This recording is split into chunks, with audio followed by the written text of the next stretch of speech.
managing customers and managing the customer relationship. We're still talking about customer retention. Now, where two or more human beings are in a place, you may from time to time step on each other's toes. That's natural. The issue is not in stepping on each other's toes. The issue is how do we manage the situation when we do step on each other's toes. Now, the first thing we need to think about in customer retention is trying to ensure as much as possible that we do not step on each other's toes, i.e., we do not have issues with the services we provide or the products that we sell. Yesterday on LinkedIn, I raised an issue. I said, why somebody buys an item on an online platform for 2,000 naira, 3,000 naira, and then begins to write negative customer reviews that the product was of poor quality. And my question now is, you bought an item of 2,000 naira, what kind of quality were you actually expecting? You bought a garment or a dress or something for 2K, 3,000. What product, what quality were you really expecting? And I want to say thank you to as many people that responded to the post. Somebody actually said that, well, it might not necessarily be quality per se, it could be the color, it could be the fit of the product that is the issue, not necessarily the quality. But how do we avoid this kind of, because obviously there's a disconnect between what the seller is providing and what the perspective of the buyer is. Probably the buyer had a better perspective and felt that at least for this price, I should expect this level of quality, and that was not met, and that's why the person has an issue. Is the customer wrong? Not necessarily. Is the seller wrong? Not necessarily, but there's a miscommunication. So how do you manage those kind of situations?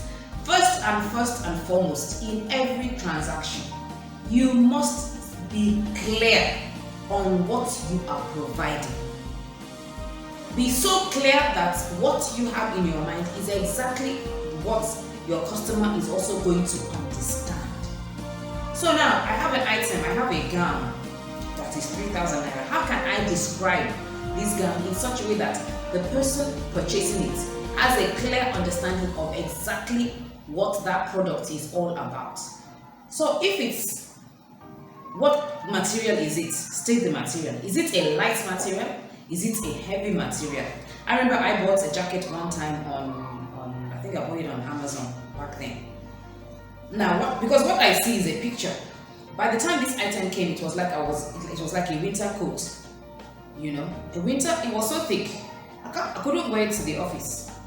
But if it had been described that this material is very thick and is better for use outdoors than indoors, I automatically have a better perspective of the product, and I can determine more accurately whether it would suit my needs or not.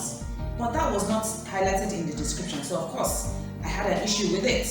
So you must be clear on what it is exactly that you are providing, whether it's a good or a service, a product or a service. What is it exactly? Be very, very clear, be very specific to the minutest details. What material is it? What size is it? How is the fit? Is it a big fit? Is it a small fit? Is it stretchy material? Is it non-stretchy material? Is the material transparent? Is the material not transparent? I know some people are going to be like, what is it now? The description is going to be too much now. But for me, it's better. Too much is better than too little.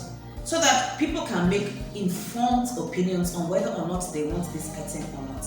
And if they now come up and say, I bought this product and it's stretchy material, I don't want stretchy, you will be able to confidently say, but sir, it's clearly stated in the description. So the problem is not from me, it's from you.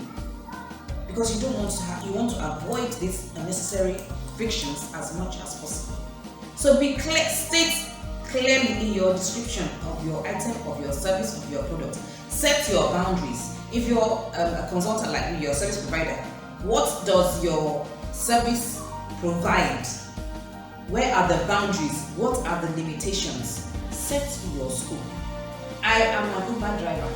I am going to take you to your final destination. It's clearly stated in the map where you are going. So if you get to destination 1 and you now decide that, no, I still want to go further, you know that that's a different transaction. because you have shifted the goalpost. Now the good thing about Uber is that it calculates the distance and the time and everything. So in the same way, you need to also do the same thing for your clients. You have gotten to point 1 in our scope. This is point A, and we have agreed this is what we're going to do. These are the limitations. This is what we will not do under this scope.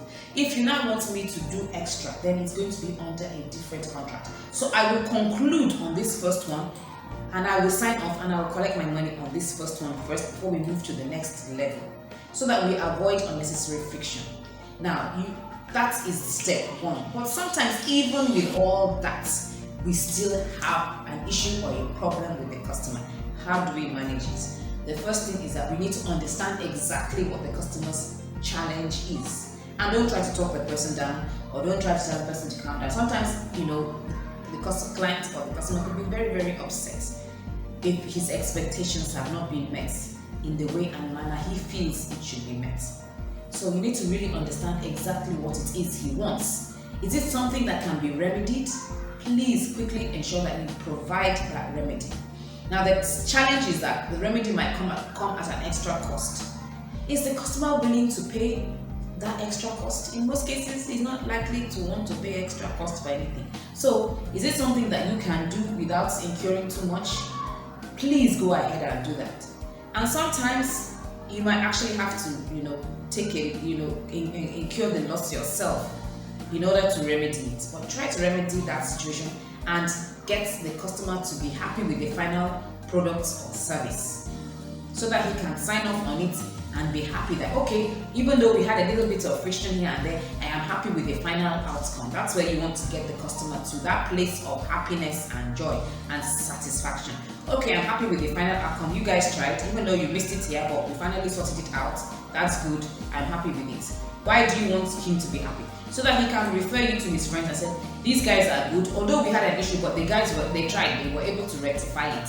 That's what you want him to say about you. Not that these people, in fact, it was a disaster. It was a terrible situation. In fact, they messed up the whole job. That is what you do not want. You want to be able to bring everything to a happy, logical conclusion. So I think I've said enough at this point, and in my next video we will talk more about our interesting journey in retaining our customers.